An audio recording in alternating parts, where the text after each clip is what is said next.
Sports authority of Gujarat રમતગમત અધિકારી દ્વારા એથ્લેટિક્સ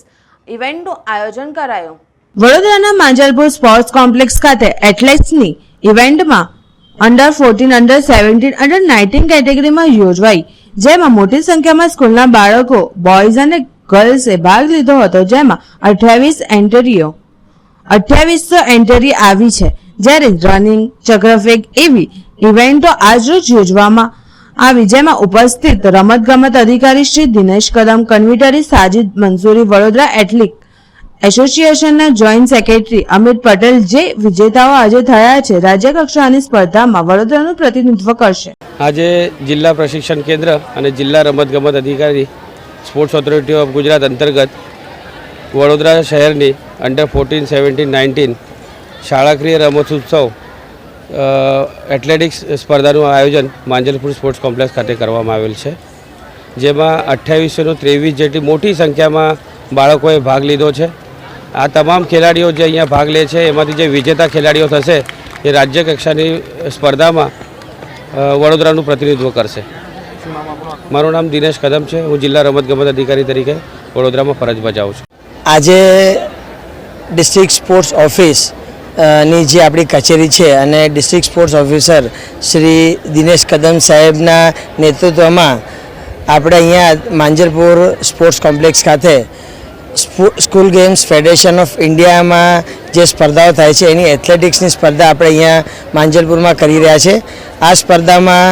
3 કેટેગરીમાં અંડર 14, અંડર 17 અને અંડર 19ની બોયઝ અને ગર્લ્સની સ્પર્ધા આપણે અહીંયા યોજી રહ્યા છે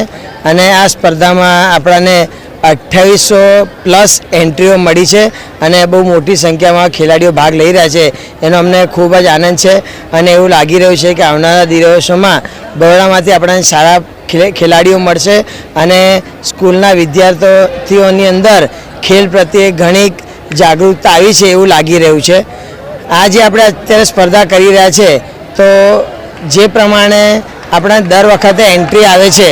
તો ડાયરેક્ટ ખેલાડીઓ એન્ટ્રી લઈને આવે છે, પણ આ વખતે આપણે એડવાન્સમાં દરેક સ્કૂલમાંથી એન્ટ્રી મંગાવેલી છે અને સોફ્ટ કોપીમાં આપણે એન્ટ્રી મંગાવી છે, એટલે મેક્ઝિમમ સ્કૂલોએ આપણને સોફ્ટ કોપીમાં એન્ટ્રી મોકલી આપેલી છે। એટલે સ્પર્ધા શરૂ થતાં પહેલાં જ દરેક ઇવેન્ટની આપણે હિટ્સ અને એમની સ્કોરશીટ રેડી કરી લેવામાં આવેલી છે। અમુક સ્કૂલો એવી છે કે જેમની આપણને એડવાન્સમાં એન્ટ્રી મળેલી નથી, દર વખત એના કારણે આપણને ઘણી બધી તકલીફો વેઠવી પડે છે, પણ આ વખતે 90% એન્ટ્રી આપણને મળી ગયેલી છે, એટલે ઇવેન્ટ આપણી ઘણી સ્મૂથ ચાલે છે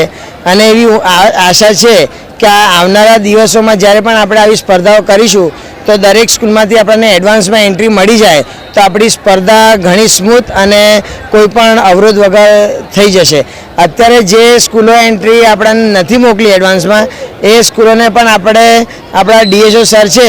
એમના નેતૃત્વમાં આપણે એ લોકોને પણ પરમિશન આપી દીધી છે રમવાની, પણ અમારી એવી વિનંતી છે કે આ એન્ટ્રી એડવાન્સમાં આવી જાય તો આપણને ઇવેન્ટ કરવામાં ઘણી બધી આસાની રહે। ગાંધીનગર રમતગમત અને યુવા સાંસ્કૃતિક પ્રવૃત્તિઓ વિભાગ અને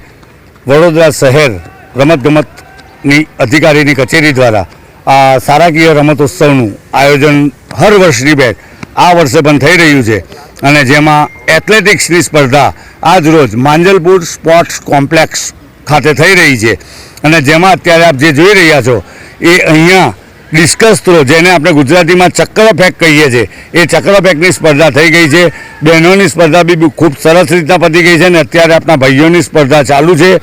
આમાંથી જે લોકો નંબર લાવશે, પ્રથમ નંબર, એ લોકો આપણા વડોદરાનું પ્રતિનિધિત્વ કરતા આગળ રાજ્ય કક્ષા મુકામે ભાગ લેવા જશે અને સરસ સારી રીતના સુચારુ આયોજન દ્વારા આ સ્પર્ધા કરવામાં આવે છે। આ સ્પર્ધાના કન્વીનર શ્રી સાજિદ મંસૂરી ને હું પોતે અમિત પટેલ, બરોડા એથ્લેટિક એસોસિએશન જન સેક્રેટરી, આ સ્પર્ધાને અમે કન્ડક્ટ કરી રહ્યા છે। અમારી સમગ્ર ટીમ આ સ્પર્ધાને સફળ બનાવવા માટે અથાગ પ્રયત્ન કરી રહી છે અને અમને શ્રી ડીએસઓ સર દિનેશ કદમ દ્વારા પણ ખૂબ સરસ સાથ અને સહકાર મળી રહ્યો છે, તે બદલ પણ એમનો ખૂબ ખૂબ આભાર। અને આ રમતને સૌથી વધારે સફળ બનાવવા માટે જે પેરેન્ટ્સ, પીટી ટીચર બાળકોને લઈને આવ્યા છે તે બદલ તે સર્વેનો પણ ખૂબ ખૂબ આભાર।